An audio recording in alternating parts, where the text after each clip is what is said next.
The wooden pew creaked under me as I sat in the second row, clutching my worn Bible with hands that shook more from age than nerves. I could feel the whispers around me, though most of the congregation smiled politely as they passed. My son's family sat proudly at the front, their clothes new, their hair styled, while I wore the same faded dress I'd worn the last 3 Easters.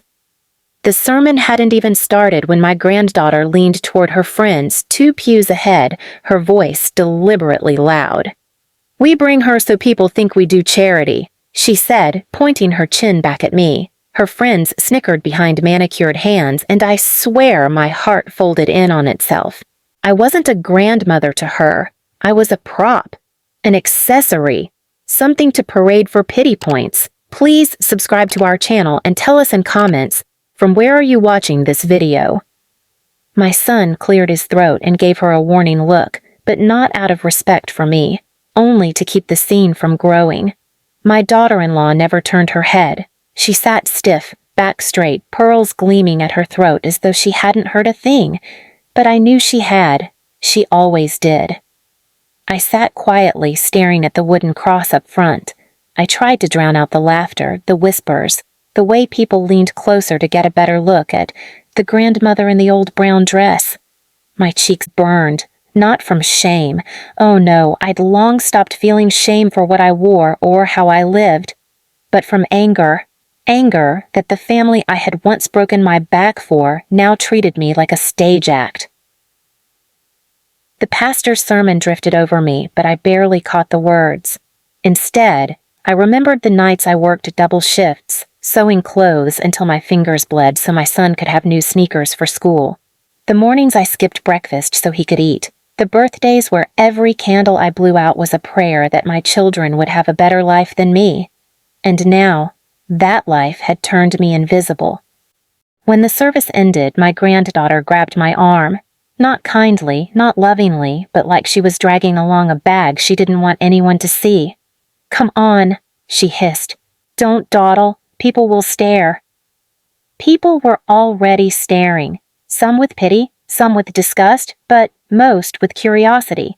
I walked slowly, my joints stiff, letting her tug, but my eyes locked with one woman in the crowd. She gave me a look that was half sympathy, half question, as if to ask, "Why do you let them treat you this way?"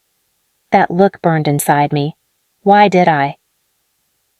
At the fellowship hall, I sat alone at the end of the table while my son's family laughed with the pastor's wife and boasted about their new vacation home. My granddaughter passed me a paper plate with 1 roll and half a spoon of potatoes, as if that was more than enough. She didn't even glance at me as she returned to her friends.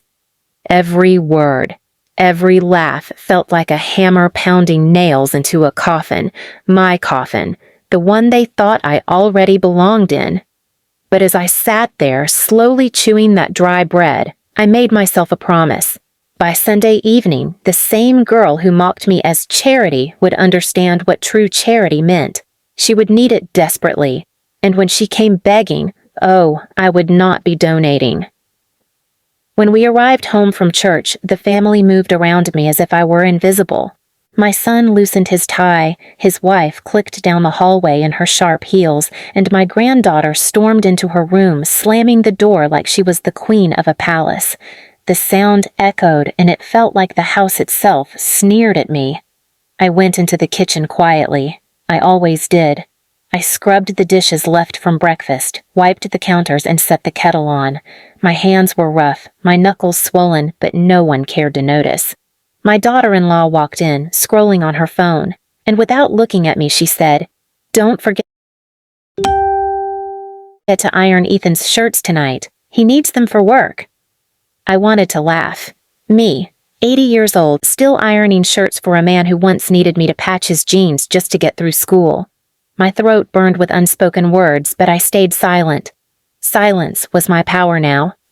By late afternoon, the house was alive with laughter. Relatives poured in for Thanksgiving dinner, cousins, in-laws, friends. The dining room table was dressed in gold and cream, with candles flickering and wine glasses gleaming. Every chair had a place card. Every plate had silver cutlery. Except mine. I stood there staring. A long table, 14 chairs, not a single one reserved for me. My heart pounded, but I stayed quiet.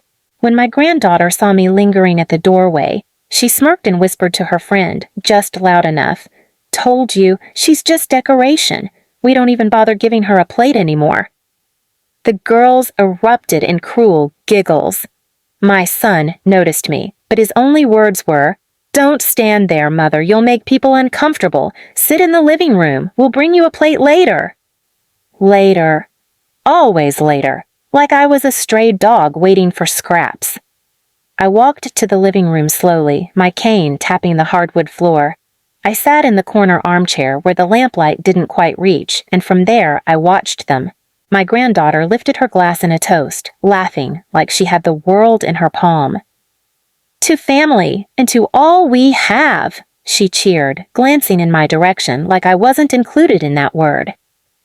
Each cruel word fueled me, not with tears, but with a strange calmness. For months, I had been preparing for this. They didn't know it, but I had signed over nothing. I had guarded my accounts, my savings, my assets. Quietly, carefully.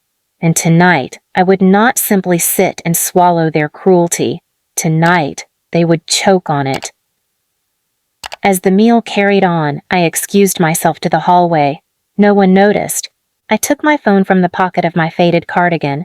With one press, a message I had drafted days ago was sent. My lawyer's number, my banker's number, everything lined up. By the time dessert was brought out, I returned to the dining room. My granddaughter was cutting into a pie, laughing loudly, mocking me again when someone asked where I was. Probably asleep somewhere. Old people can't handle sugar. But then the phone rang, not mine, the house phone on the wall. My son answered, and I watched his face drain of color. His wife rushed over whispering, "What is it? What's happening?" He hung up slowly, and for the first time that night, the room went silent. My granddaughter looked confused, then annoyed.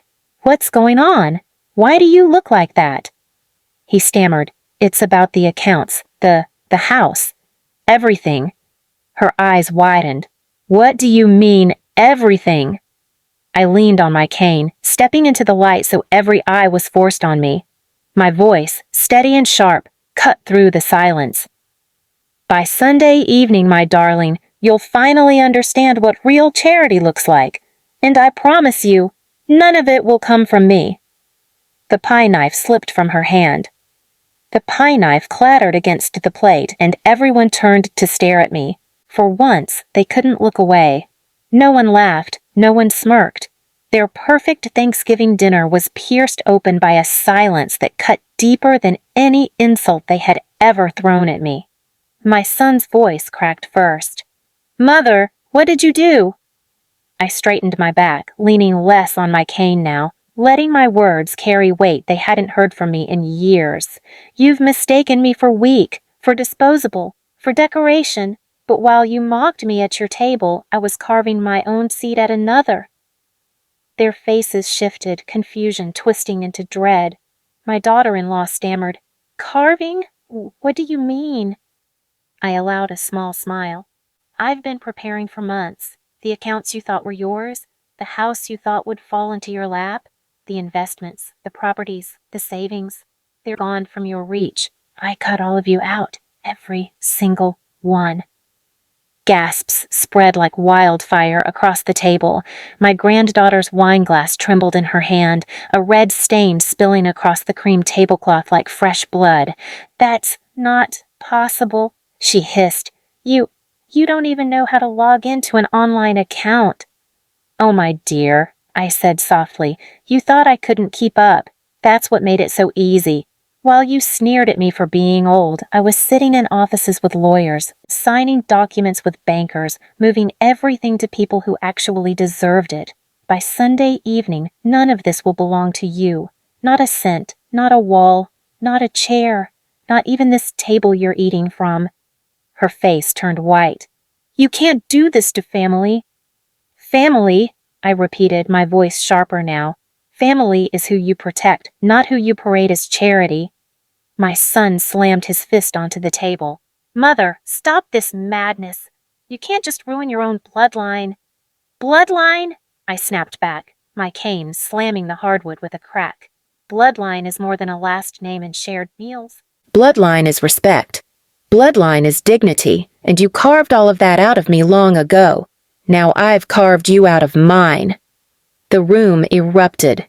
My daughter-in-law shouted, my son cursed under his breath, and my granddaughter began to sob, not out of guilt, but out of panic. She clawed at her father's arm, her voice shrill. "Do something! She can't leave us with nothing. You promised this house would be mine, my wedding, my future, everything." I looked at her calmly, letting her desperation fill the room like smoke. "By tomorrow," I said, "you'll know the meaning of nothing. The charity you mocked me with will be the only thing you'll be praying for, but I won't be donating." Haha. And with that, I turned my back on them. The cane tapped once, twice, 3 times against the floor as I walked to the door. I didn't look back, not even when I heard my granddaughter collapse into her chair, wailing like a child stripped of her toys. That night, as I sat in my own small room across town, one they had never bothered to visit, I finally felt free. They had their feast, their golden plates, their perfect laughter. But by Sunday evening, every bite would taste like ash, every toast like poison, and every word like regret. Because for once, they weren't the ones carving me apart. I was the one holding the knife. Please subscribe to our channel and tell us in comments from where are you watching this video.